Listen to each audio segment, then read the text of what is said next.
Hi everybody, today we are going to do a really fun Zentangle style landscape drawing. So the supplies that we're going to use today are going to be Sharpie marker, watercolor markers. They can be bigger, the wider ones than these. This is just what I have on hand right now. And then you are going to need a paintbrush and water. No paint, so that's going to be kind of exciting to hear what we're going to do with that. If you have never heard of Zentangle, it's kind of a funny word. It basically is just repeating a pattern. It can be any pattern that you want. Over here I have a few examples. So here we did big dots with just tiny little dots around it. Down here we did half circles. And I kept doing those, and then I would put straight lines in between some, color some all the way in. They can be super simple, like just putting dots all over a section, or even diagonal lines. So there are a lot of ways that we can make just fun patterns. You can kind of see in this picture that we did, we made wavy lines with curves that were going different directions. But our very first step in this project is that we are going to draw our landscape section. We today are going to do some hills with a big tree in the middle, and then of course a bright sun over in the corner. I like to always tell my kids when we start working on an art project or a drawing of any kind is that they usually always start with a very simple line or shape. And this project is a prime example of that. Okay, so our first shape that we're going to make is just going to start on this bottom left side, and we are going to make an arch kind of down to the bottom.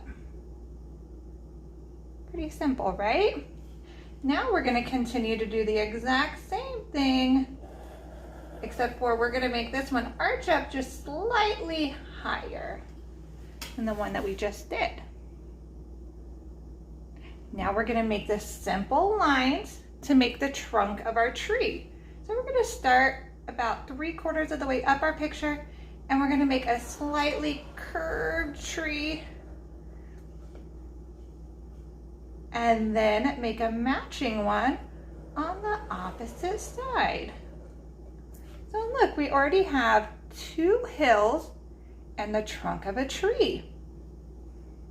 Now let's make it a big, nice, summery, bushy tree. So we're going to make little bumps.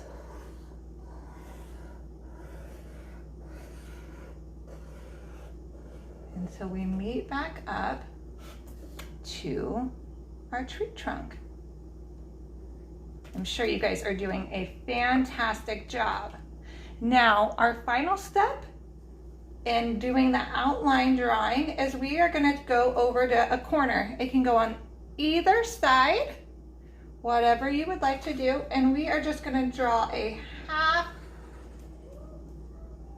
circle, just like that. Okay, now it's time for us to move on to the patterns. Now remember, I'm going to show you the patterns that I have chosen, but you can do anything you want to. We just want to make sure that each section gets a different pattern into it. So on this bottom left section right here, our bottom left hill, I am going to choose to do the style that has the dots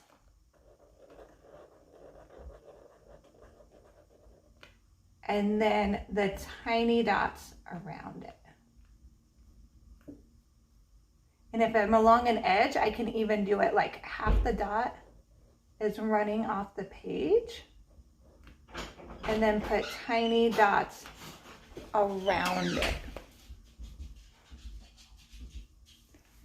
So here we go. We're going to do another circle with tiny dots. And I'm just going to continue that pattern all the way until I fill this in, okay? All right, so we're gonna pretend that I filled in this whole section right here and move on to what I'm gonna do with this second hill. For the second hill, I have chosen just to do some really fun, simple, wavy lines, okay? This section is gonna go really fast because I chose a really simple pattern, which is completely fine to do. Do one more wavy line down here, and now I'm going to bring them wavy down.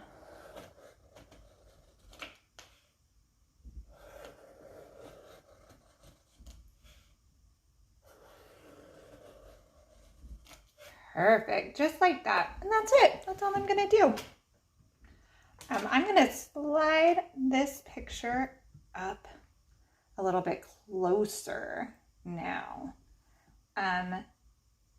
For up here, you know what, I just realized, you guys, in my first example, I had 2 extra hills. So I think we should go ahead and put those in because that'll make our picture look even better. So go over to your left-hand side and we're gonna draw one more hill and it's just gonna stop at the tree, okay? And then on the right of your tree, we're gonna start our line a little bit higher and we're gonna bring that up, and that gives us 2 more areas where we get to draw patterns. Isn't that exciting? So let's go to this new hill now that we started. And in here, let's do some shapes like our sun up here. So we're just gonna make some half circle shapes. And if we keep making lines, we can go, now we have a section. And in this section, let's do some dashes of black in there. And it kind of gives it like a stripe pattern, right? How fun is that? And then I'm going to draw another line, make another band, and then another band. And on this band, I'm going to fill it in. So my pattern will be, here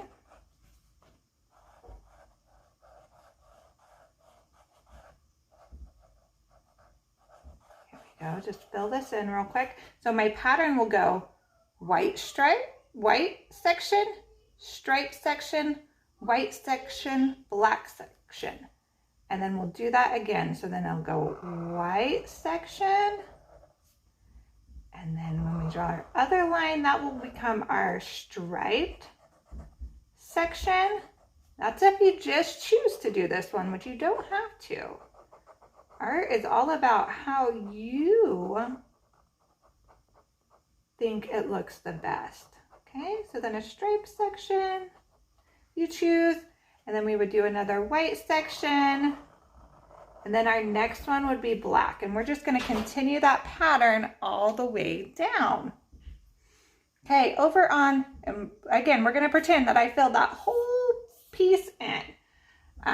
But for time reasons, we're going to move on. Okay, so now on this right hill, I really like this fun pattern. So you make a little line on top, a matching little line on the bottom, a line to each side, kind of like a compass would look like. Or, you know, north, south, east, west, okay? Or it kind of looks like a star even a little bit, I think. Cross shape, it could be any of those.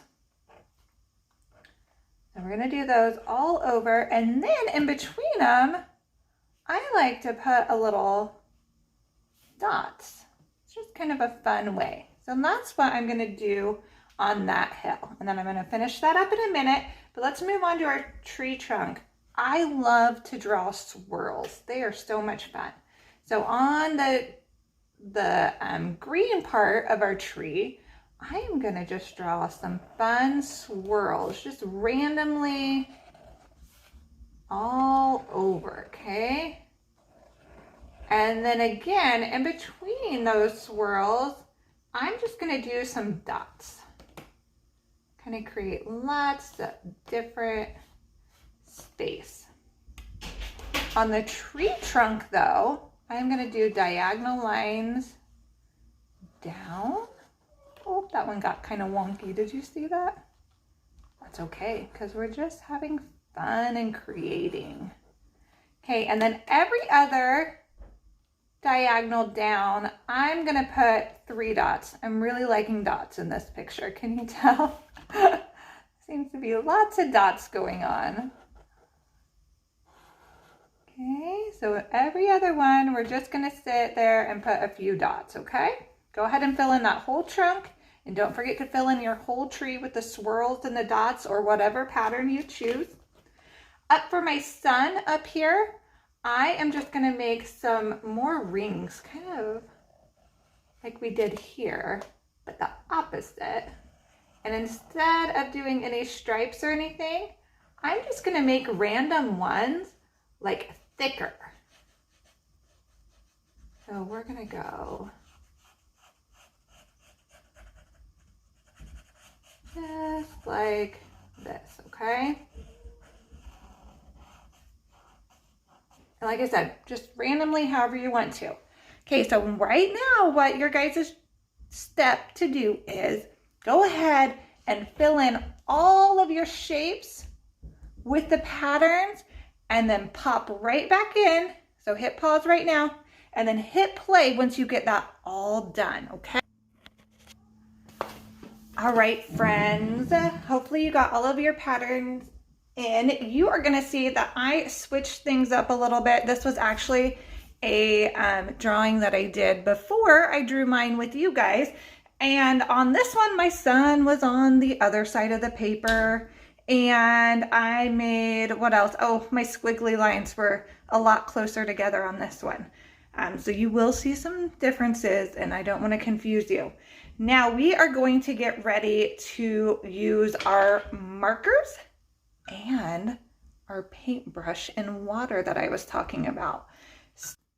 Okay, so the fun thing that we're going to do with our markers is usually, or at least I tell my kids quite a bit that, you know, to start practicing skills like making sure that you don't leave any white spaces when you're coloring with marker. It'll make your projects look cleaner and better. And in this case, it's okay if you do, which is kind of one of my favorite things. It's also, we are going to be using a technique that helps to mesh colors together.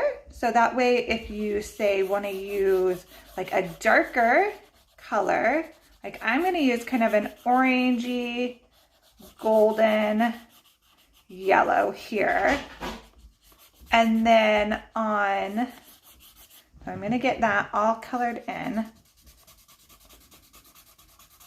I'm going to hold this because I want you guys to be able to see really well, but it's also kind of awkward to color on this counter. But I want to also get this really fun project posted and so that everybody can have a fun time with it. All right, so we did the orangey yellow, and now on the bottom, I'm gonna come in with a bright yellow, okay? So do you see how this is not perfectly colored, right?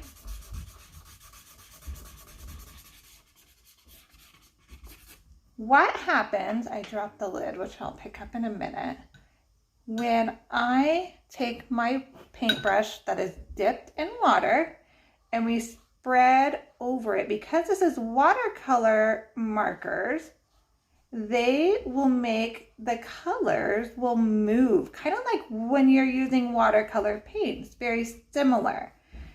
But this is a really, really fun way. Get some more water when it doesn't start moving, when it stops moving. See how these white sections are just disappearing. This is a great way to get color all into your sections. and also to blend colors together. So I want to show you how that works. This is just kind of like a gradient into, you know, from a darker color to a lighter color. I think it gives it a fun look on your paper. All right, so now let's go in and let's try blending two colors together and to see what we can come up with.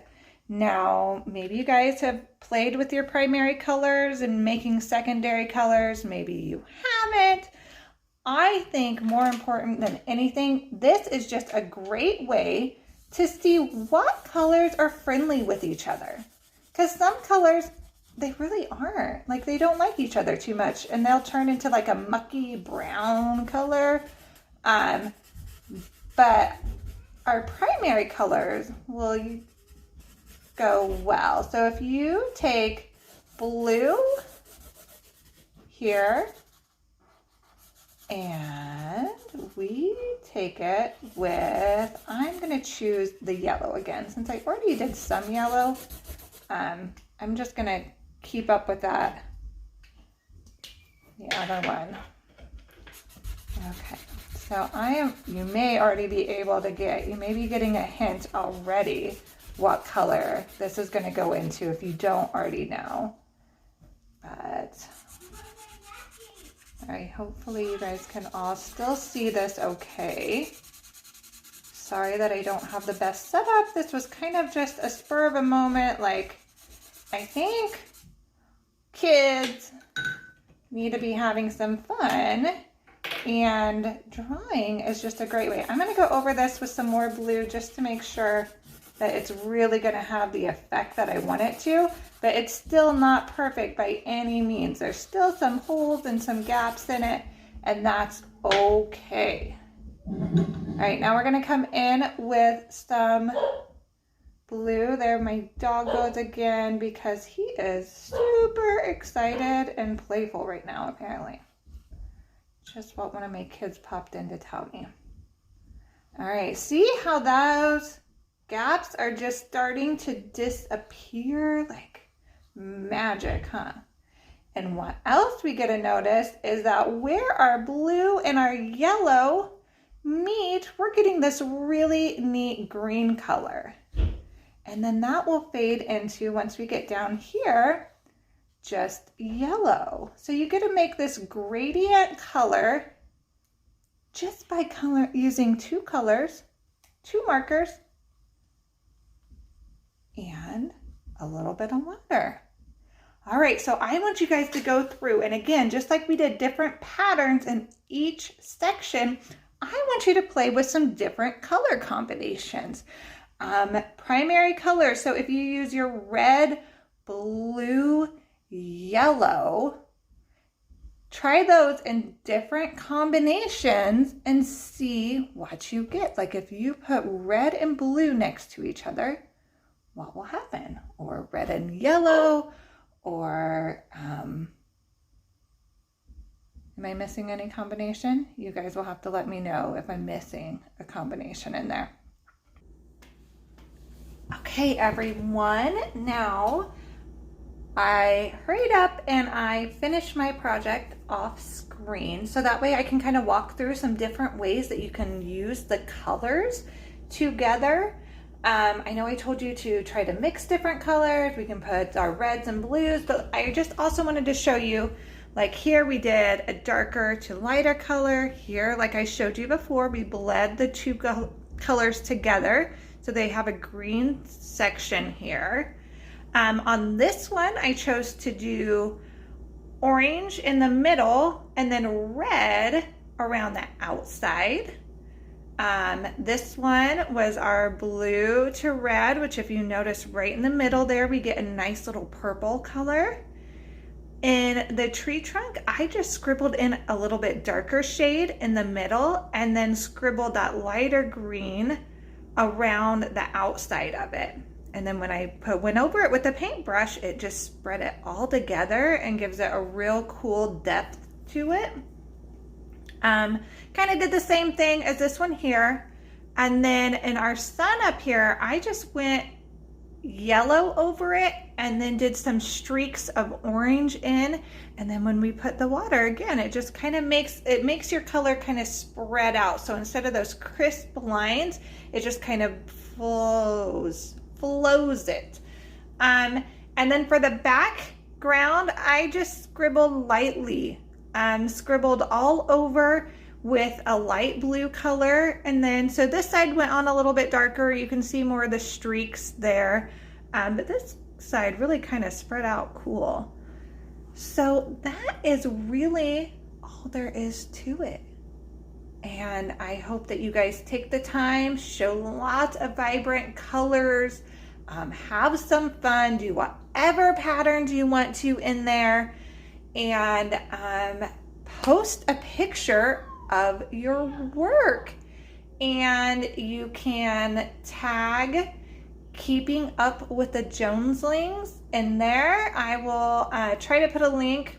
This is brand new to me, you guys. This is just something, just given the what all is going on, the fact that I am teaching a virtual co-op class right now, I thought that I bet some kids and some parents and some families just need some fun coloring art time. So I hope you guys had a great time, and let me know if you've watched this and post your pictures that you made. I love to see everybody's artwork, and how we can take one project and make it look so many different ways. All right, you guys, we'll talk to you soon.